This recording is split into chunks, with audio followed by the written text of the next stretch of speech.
The ultimatum. The message that changed everything. The holographic projection flickered to life in the center of the Galactic Council chamber. Ambassador Maya Okonkwo stood perfectly still, her dark eyes fixed on the assembled representatives of 17 alien civilizations.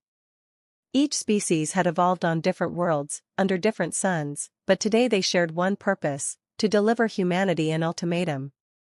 High Chancellor Vexthor of the Domina Hegemony spoke first. His species stood 12 feet tall, their crystalline bodies refracting light into rainbow patterns across the marble floor. Humanity, his voice resonated through translation implants, you have been granted the honor of joining the Galactic Council 3 cycles ago. In that time, you have proven problematic. Maya didn't flinch. She'd expected this. Earth's diplomats had warned her the meeting wasn't a negotiation. It was a sentencing. Your species asks too many questions, continued Vexthor. You challenge established protocols. You refuse to accept the natural order that has governed this galaxy for 10,000 years.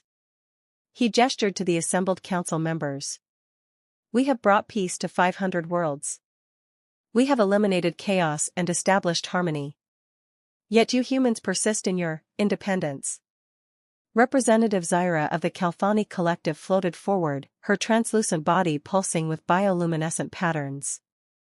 Your scientists ignore our warnings about forbidden research.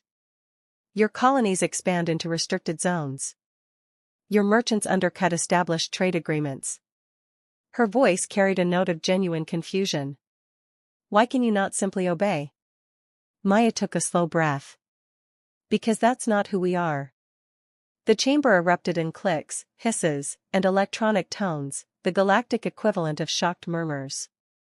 No species spoke to the council with such directness. Ambassador Okonkwo, Vexthor's voice hardened, you misunderstand your position. This is not a debate. The council has reached a decision. Humanity will submit to full integration. Your military will be disbanded. Your government will be restructured under council oversight. Your research programs will be regulated. Your expansion will cease. He paused. Or Earth will be quarantined. Permanently. No trade.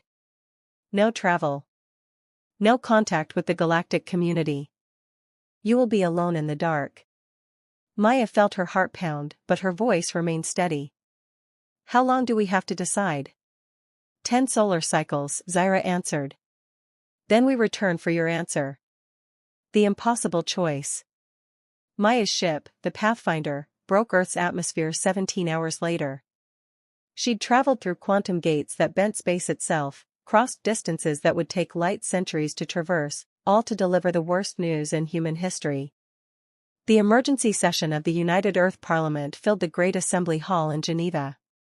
3,000 representatives from every nation, colony, and orbital habitat watched as Maya stood at the podium. They're asking us to surrender everything that makes us human, she said quietly. Our curiosity. Our independence. Our right to determine our own future. She looked across the faces, African, Asian, European, American, Australian, and dozens of colonial ethnicities born among the stars.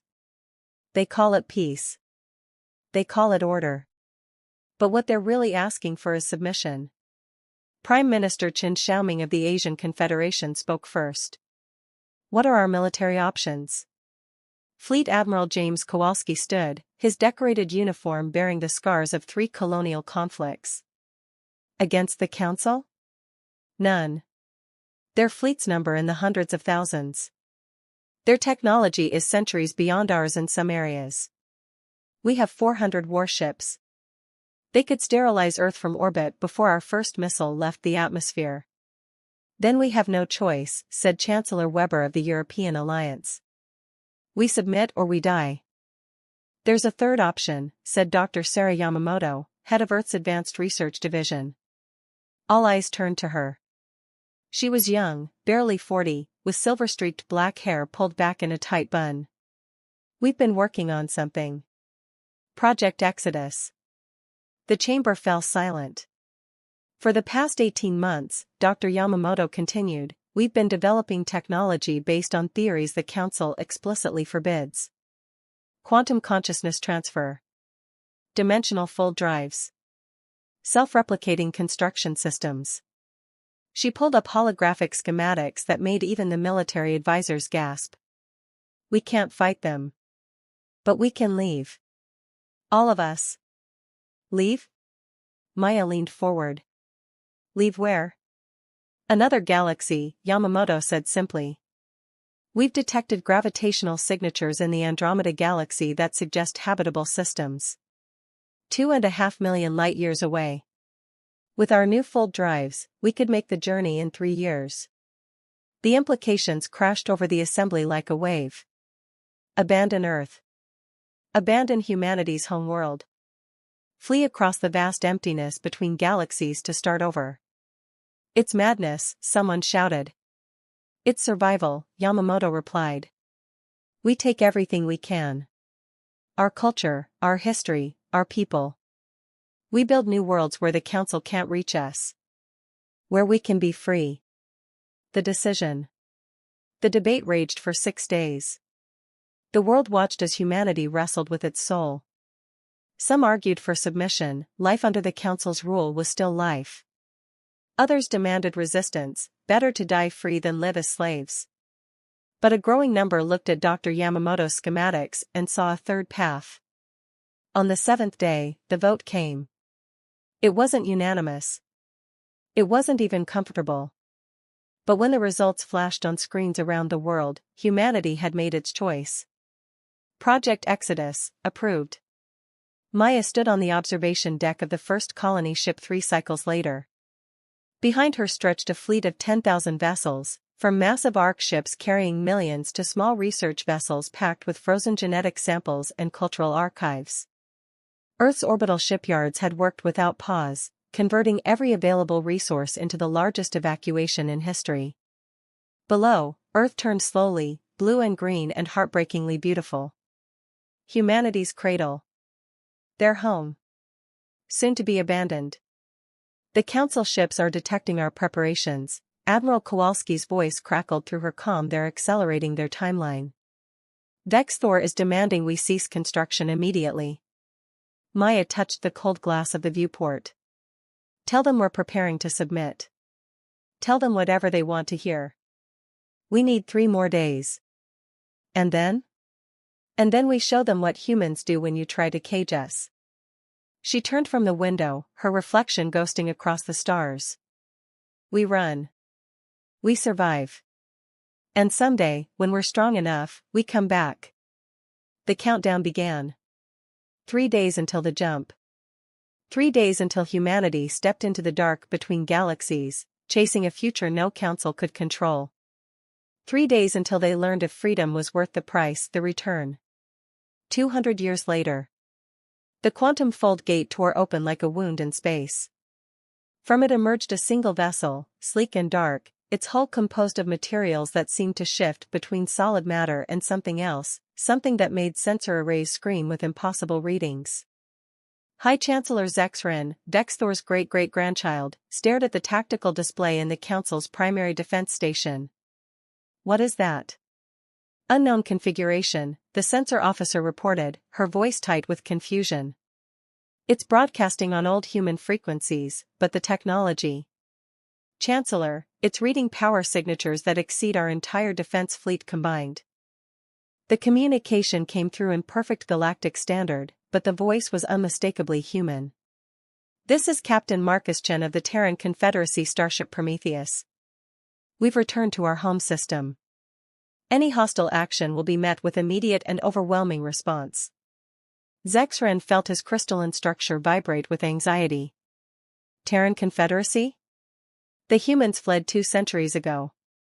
Our records show they disappeared into the void. Should we engage, Chancellor? No. Zexren knew threat analysis when he saw it. The single ship before them radiated more power than should be possible. Open a channel. Let me speak with them. The meeting. Captain Marcus Chen materialized in the council chamber as a hologram. He wore a uniform that seemed to blend military precision with artistic elegance, clearly human in origin but evolved beyond anything the Council had seen.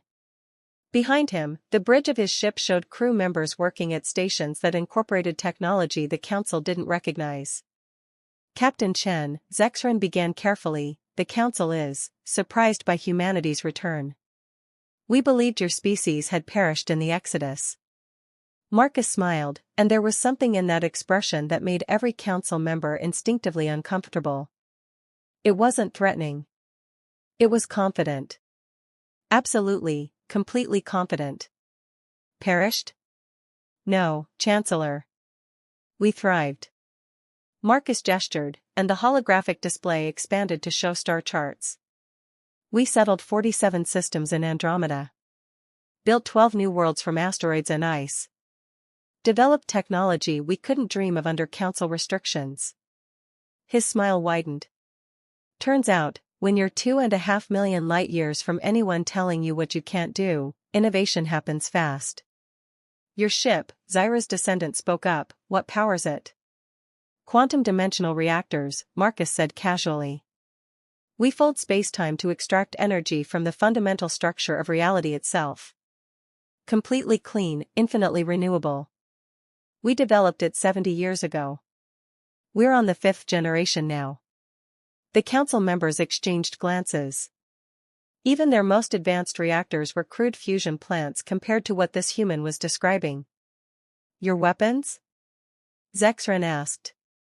Weaponry is such an ugly word, Chancellor. Let's call them diplomatic tools. Marcus's expression turned serious. The Prometheus alone carries enough firepower to destabilize a star. We have 3,000 ships in the fleet behind the fold gate. We didn't come back to fight. But we did come back prepared. The history lesson. Why return at all? Zexran demanded. You were free. You were beyond our reach. Because Earth is our home, Marcus said simply. And because we learned something important during our time in Andromeda. He pulled up images, human colonies, vast cities floating in space, worlds transformed and thriving. We learned that the Council was wrong. About everything. Wrong? Zyra's descendant bristled. The Council has maintained galactic peace for 10,000 years through enforced stagnation, Marcus interrupted. You didn't create peace. You created a prison. Every species locked into rigid roles, forbidden from advancing, punished for curiosity. He leaned forward. Do you know what we found in Andromeda? Evidence of 3 other species that achieved faster-than-light travel before us. 3 civilizations that might have joined the galactic community. But they never made it. Your Council's automated defense systems destroyed them the moment they crossed the threshold. The chamber fell silent. You maintain your peace by ensuring no one can ever challenge you, Marcus continued. Any species that might threaten Council dominance is eliminated before they become a problem. That's not peace. That's tyranny. The New Order. Zexran's form flickered with agitation. And what do you propose? Chaos? War? The collapse of galactic civilization? We propose choice, Marcus said. Earth is reclaiming its independence. Any Council forces that attempt to interfere will be removed. But more than that, we're offering every species in this galaxy the same opportunity we took. He gestured to the displays. Freedom. The right to develop their own technology. The right to explore, to question, to grow. You're threatening to tear apart the Council, another representative accused. No, Marcus corrected. We're offering to make it obsolete. The Council was built on the premise that peace requires control. We're proving that advancement requires freedom. He stood. This is not a negotiation. Earth is free. The star systems humanity colonized before the Exodus are free. And any species that wants to join us in building a new galactic community, a real one, based on cooperation rather than domination, is welcome. Zexran felt the foundation of his world crumbling. The other Council races will never accept this. Then they can try to stop us, Marcus said calmly. But I'd advise studying our history first. Humans don't respond well to ultimatums. We learned that lesson once. I suspect you're about to learn it now. The aftermath. The hologram vanished. In the council chamber, representatives looked at each other with barely concealed panic. Their perfect order, maintained for 10 millennia, was fracturing. Within a week, 3 council species formally withdrew and requested entry into the new Terran Confederacy. Within a month, 12 more. The council's grip on the galaxy, so absolute for so long, began to slip. The Prometheus remained in Earth orbit, a dark sentinel reminding everyone what humanity had become. Not conquerors. Not destroyers. But something the galaxy had never seen before, a species that chose freedom over security, growth over stability, risk over certainty. In the observation lounge of the Prometheus, Marcus stood with his first officer, watching Earth turn below. The planet was still beautiful, still blue and green, waiting for humanity's return. Admiral Kowalski would have loved to see this, Marcus said quietly. His great-great-grandfather had died during the Exodus, leading the fleet through dangers no one had anticipated. Think we did the right thing, Captain? His first officer asked. Coming back? Challenging the council? Marcus smiled. We're human. When did we ever choose the safe path? He turned from the viewport. 200 years ago, they tried to make us kneel. Instead, we flew. Now we're back, and we're bringing everyone else with us. Below, Earth's first free dawn in 2 centuries broke over the horizon, painting the sky in shades of gold and hope. Humanity had returned. And the galaxy would never be the same.